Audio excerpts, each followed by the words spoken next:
let's now not see these people as different people of impact.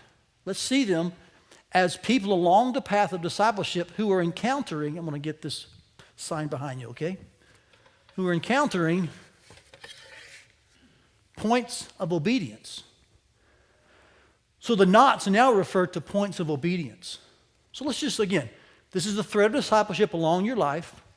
God saves you, and at some point you begin to grow. God will mature you. He will grow you. He will finish what he started, Philippians 1:6 says.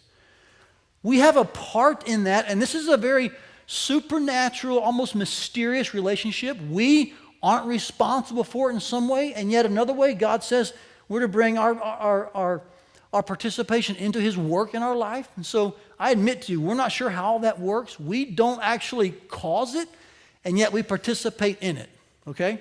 So you're growing along in this, and then suddenly you hit a knot. You know, you're growing, and so Megan here, she hits a knot. I say, what's a knot? It's a point of obedience. And what I think is that at a knot, you tend to linger there longer as you wrestle through, like, man, how does this flesh out in my life? Well, we may take the topic of giving. We're having a special offering today. Maybe giving for you is just a difficult thing. You're just not sure how much to give and should I give, and so you wrestle through that. And so typically at knots, we linger longer, and we tend to grab them pretty tightly. Yeah, we hold on there, and we just kind of are wondering, how does this work? How does this flesh out? Megan's heart is towards God. She wants to obey, but it could be past circumstances. It could be maybe some incorrect teaching she has from her past, or maybe there's a hurt from something, or it could be a number of reasons she's just struggling, let's say, to obey in a certain area. At this point, I believe, both practically and biblically, if she doesn't reach out for some help to some degree, if someone doesn't reach in and help her, she can get stalled there, just kind of stuck. So what has to happen metaphorically is you have to be willing to let go of one part of the knot with one of your hands and ask for help.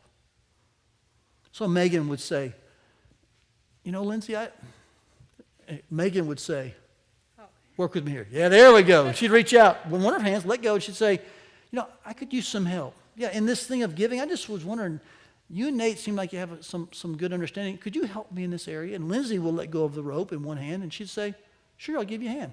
So there's this reaching out. Does that make sense? Now watch this. We've explained that discipling happens on both sides. We are being discipled.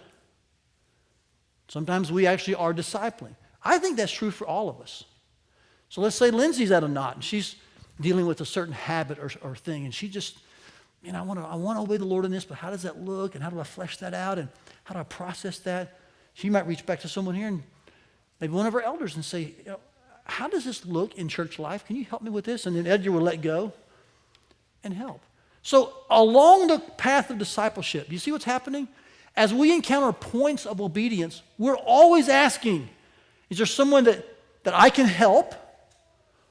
Or is there an area which I need help? Now watch this. In this kind of rope of discipleship, from start to finish, three things are always in play. And this is what we're going to see today laid out by the Apostle Paul. There's an audible aspect. They're hearing folks talk about God's work. There's a visible aspect. They're seeing God's work done. And there's a communal aspect. It's not just them listening to one person, but it's the whole chain of people following God, discipleship in their life.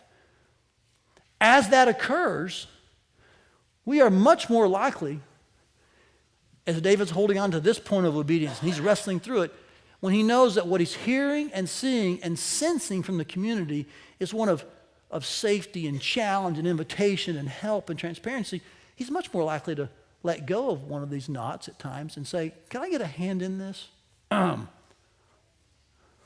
Yeah, there we go.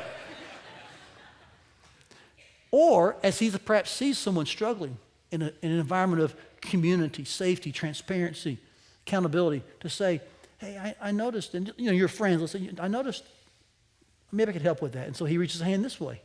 He's always being discipled and discipling. This is what's true for all of us. This is the thread of discipleship that runs through the Bible. And it usually contains three areas: a visible component, a audible component, and a communal component. Now you may say, well, Todd, what about the person on the end over here? God's really grown them. They're maturing well.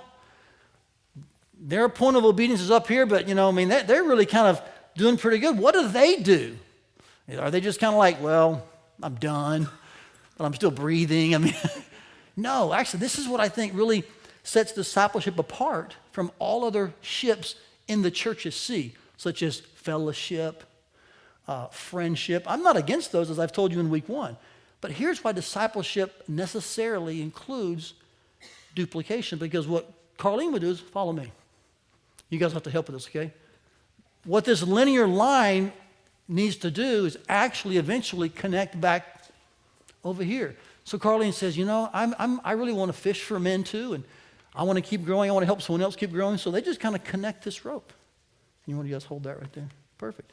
And the truth is, a linear rope is a good picture as well of how we're growing in our faith, in community. But a circular one is as well, to where the person at some point says, you know what, I'm really not done.